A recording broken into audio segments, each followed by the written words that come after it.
Hello जी, राम राम जी, कैसे हो आप? हम सब तो ठीक है, आप कैसे हो? राधे राधे। अब भाई हम आ गए हैं अपनी रसोई में। और औरत का तो काम सुबह शाम खाना बनाना और बारिश के मौसम में और कुछ काम भी नहीं होता। कपड़े धोना वो भी दो दो दिन तक की सूखे हैं। मैं रसोई में आकर मैंने पहले आलू उबाले। आलू उबाल कर बच्चे बोले मम्मी बारिश का मौसम हो रहा, कुछ हो जाए, पर क्या करा, रोज़ रोज़ पकौड़ी और ये भी चीज़ अच्छी नहीं लगती। मैंने फिर आलू उबाल कर मैंने कहा चल आज मैं आलू के पराठे बनाऊंगी थारे लिया। मैंने आलू उबाले और वे छील छाल कर सब अब मैं पिट्ठी बना रही हूँ, जिसमें मैंने सब सारे मसाले छोड़ दिए। और ये आलू का पेस्ट मैंने पहले उसका कर लिया था, कद्दूकस का छोटे वाले तक कर दिया, जिससे अदरक पिस रहा ना उसका बारीक हो जाए तो पराठे अच्छे बन जा।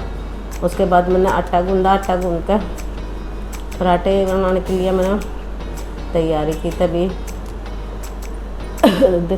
देखो सारा काम करने के बाद कढ़ाई साफ़ करी। कढ़ाई साफ़ करने के बाद अब मैंने तवे पर बर्तन वर्तन साफ़ करे। उसे शुरू किया कि मैंने तैयारी करके पराठे बनाने शुरू करे। मैंने 2-3 पराठे मैंने बनाए, बाकी श्रुति ने बनाए। फिर मुझे कुछ काम था, मैं बाहर चली गई थी, कोई आ गया था, क्योंकि मेरे पास दूसरा भी काम है कपड़ों का, तो मैं कपड़े वाले के पास चली गई थी। लेडीज आ रही थी, वही सबको दिखाए तो जाता नहीं भाई कौन है कौन नहीं, कोई आना पसंद करे कोई नहीं इसमें। फिर श्रुति बोली ला मम्मी मैं बना दूँगी। श्रुति बनाने लगी पराठे आलू के। पर मेरे से अच्छे श्रुति बनाता है पराठे, मेरे से बहुत कम बनाए, मैं बहुत टाइम लगा हूँ पर आलू के पराठे बनाने में। पर श्रुति एक्सपर्ट है, उसे इन चीज़ों का बहुत वो है, हाँ वह कर लिया है उसने। फिर सारे पराठे बनाए, तब तक कि मैंने बाहर का काम करा।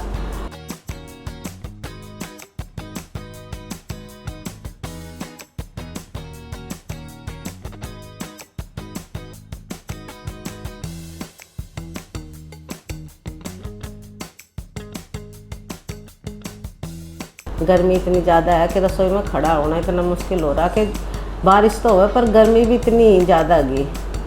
अब उसके बाद आगे आकर फिर मैंने बर्तन वर्तन करे। बर्तन भी इतने सारे हो जाए, कुछ काम करो तो बर्तन की भी तो ढेर लग जाए। मैंने बर्तन साफ़ करे। बर्तन साफ़ करने के बाद अब देखो मैंने इतना वो हो गए थे कि ढेर लग गया था बर्तनों का। और गर्मी इतनी ऊपर, तो फिर दरवाजे बंद करके एसी चलाया। हमारा एसी कमरे में ही है, रसोई का दरवाजा भी कमरे में ही है, देखो सामने एसी चल रहा। अब उसके बाद अब मैंने बर्तन शुरू करे। देखो हमारे घर छोटी सी नन्ही सी परी आ गई। आज कभी ना हमारा जी नहीं लगता, या भी रोज़ शाम को आ जावा खेलने के लिए श्रुति के पास। मैं तो बना रही हूँ शाम के टाइम अब मैगी। स्नैक टाइम मतलब शाम के टाइम चाहिए होता है ना कुछ कुछ खाना खाने के बाद, तो मैं सबके लिए मैगी बना रही हूँ। और ये छुकी हुई मैगी ना हम लोगों को बहुत ज़्यादा पसंद है, सच में इतनी टेस्टी लगती है ना। आपको देख लो कितना अच्छा रंग आया है इसका। मैगी और साथ में चाय बन रही है मम्मी और पापा के लिए। बस मैगी खाने के बाद अब मैं फिर आ गई थी रसोई में शाम के काम के लिए। अब मैं बर्तन लगाने लगी और रसोई में उसमें देख रही थी फ्रिज में कि अब क्या बनाऊंगी। शाम का टाइम है, शाम के टाइम के लिए हमने सब्ज़ी की देखा तो उसमें गोभी धरी थी, आलू गोभी बनाई हमने। फिर शाम के टाइम भाई बच्चों का तो बच्चे तो खाते ही नहीं, पर दूसरी सब्ज़ी के लिए तो फिर भी शाम का टाइम है तो खाना तो बनेगा। अब फिर मुझे बर्तन सुबह के करे अब शाम के हो जावे, इतने चाय पानी के बर्तन हो जावे, अब इतने बर्तन करे। और ये करके मैं अब बर्तनों के लिए करने लगी। अभी श्रुति ने सैंडविच बनाई, जो पिट्ठी बच रही थी आलूओं की उनसे उसने सैंडविच बनाई। अभी मैंने आलू गोभी काटी तो इन्होंने थी, इसके पापा ने काट दी थी सब्जी। नमना बर्तन साफ़ करे, आटा गूंदा, तब तक कि फिर मैंने गोभी और आलू फ्राई करके जब बनाए, फ्राई करके ये अच्छे लगा ये आलू गोभी की सब्ज़ी। अब मैंने फ्राई करके ये निकाल कर फिर मैंने दोबारा सब्ज़ी छोंकी आलू डाल कर।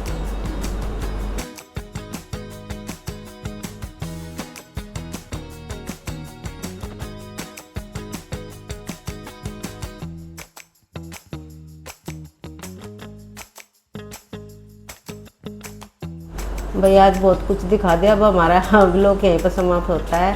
और हमारी छोटी सी लाइफ को सब्सक्राइब और लाइक करना। Bye bye.